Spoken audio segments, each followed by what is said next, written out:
I tried to use a classification sign for the beginning of my trailer, but after kind of researching onto YouTube and looking at television itself, I realised that the green screen, which other people had decided to use, was mainly used on YouTube. So I decided to use a black BBFC certification instead. I used captions at the beginning, straight after the classification, which said, from the director of Never Again. I wanted to do that because some people use a product as in like a production team, but I wanted to kind of challenge the convention slightly and use something which maybe entice the audience a little bit more. I also used coming soon at the end instead of a date because I wanted, again, to entice the audience to want to watch the trailer again and again to eventually find out the date. If it was the real world, I would possibly release the trailer a few months before the actual release date.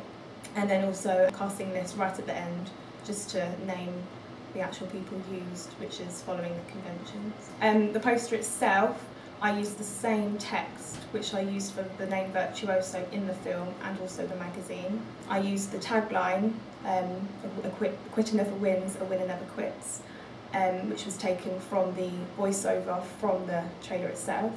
I also used an award-winning director line, which is also taken from the trailer itself. It's kind of recommendation of the director from other people who may have seen his other films. I wanted to put a testimonial from Premiere magazine onto the poster itself to improve the awareness for the actual film. I think after researching thrillers in general, I realised that they use normally men or masculine figures as the main character, the protagonist, and I decided that I wanted to challenge that by using a woman.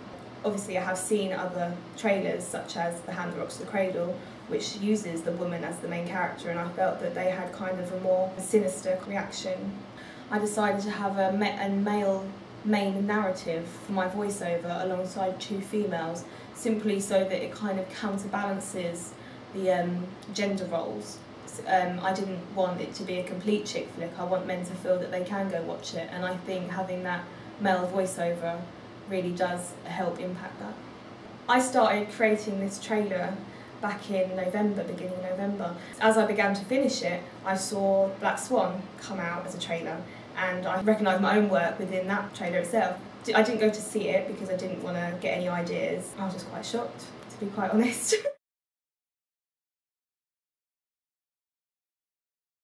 For my ancillary, I decided to create a poster and also a magazine. I've used kind of a house font for the title Virtuoso throughout the film, poster and magazine.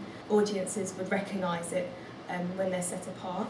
I also decided to use the image of her eyes for the poster as well as use it in the magazine because they seem quite sinister. I think it's quite an arresting image, but I think the eyes look quite sinister, but then you're not quite sure if she's maybe just determined and maybe there's nothing wrong with her. So I think you can see that in the trailer itself as well as the poster, and then also once again in the magazine because I've used a larger image of her face, but you can still see the strength in her eyes. My plan to promote Virtuoso was to do it virally at first because I think it's a small production. Well, I had the chance to export it onto an iDVD, which I took away and showed my other classmates, and they said they liked the idea that they weren't quite sure what was going on. They said I had too many effects going on. I removed a few and then I created larger impacts on the ones I did have. I also took it home to a different audience, which was my parents, their friends, an older audience, and they all really enjoyed it. However, the classification title right at the beginning, because it was shown on a larger screen, the slug which I had used in the background to cover the existing word had actually shown up. So I decided to Photoshop the classification picture that I had in order to get rid of the slug, so now it looks a lot more professional. I used media technologies in the planning stage when I was researching the genres of the thriller, because that's what's my choice. I used YouTube, I used Windows Movie Maker, which I actually had never used before, even though it seems quite simple. I found it quite hard. I simply made rippomatics using pictures, kind of like a storyboard but on the computer. I then added music to that. I tried to mess around with music and the tempo, just to try and get an idea for what I wanted on mine. For the poster production, I used Photoshop. I tried to push the boundaries from last year because I had used it for AS, but I hadn't really used it to the fullest extent. So I tried to add more effects, more filters, change the text slightly. I screenshotted some pictures from the actual film itself that I was filming from, and I wanted to change them slightly so that it didn't look too obvious. I did try to use InDesign, however I felt personally that Photoshop was a lot easier for me.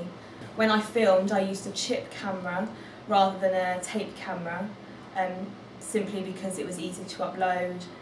I then used Final Cut, first time ever, but I got to grips with it quite quickly, I feel.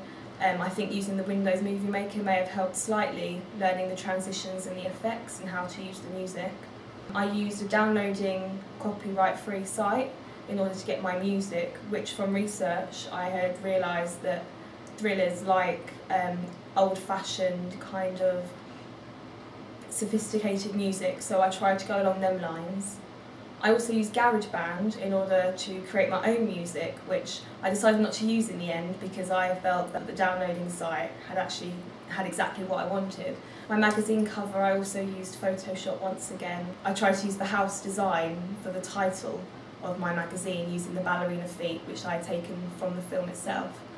I think that my magazine does attract more female audiences, which I did want male and female, but I tried again to use male extracts from other films in order to attract them as well. In the evaluation process, I wrote up my entire essay, and then I decided to put them to Scribd to upload onto my blog. I also created an iDVD to put it all on the trailer, the teaser trailer, and the director's interview.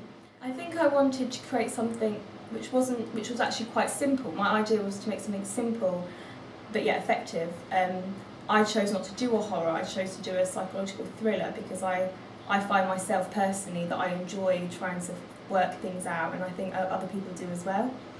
I chose Hannah, who is a friend from my college, because I wanted a ballerina. She actually had the perfect figure for it, so I needed that for it, but she's also a very good actress, and she has the quite sincere eyes, and that is what I wanted to get across. I wanted to get most of the feeling through the eyes. I filmed it mainly in the gym downstairs. That was basically the only place apart from my bedroom, which my sister acted in. I wanted something again quite simple but effective, and I thought that the background, not the dirty kind of edgy feel it had in the background, I thought kind of set the scene for the actress to play in. I think the most important thing I've learned is to plan, most definitely. Having building works going on at my house and not being able to access the internet, and also not being able to blog at school because of the restrictions on the internet, I haven't had a chance to blog, which meant I had to write down all my planning into a diary each day, which I've now had a chance to actually put on the blog. But it's made me realise that it's necessary, and that if you lose anything, then I think you should back up your work as well with a diary. I think that's most important, even if you do a blog.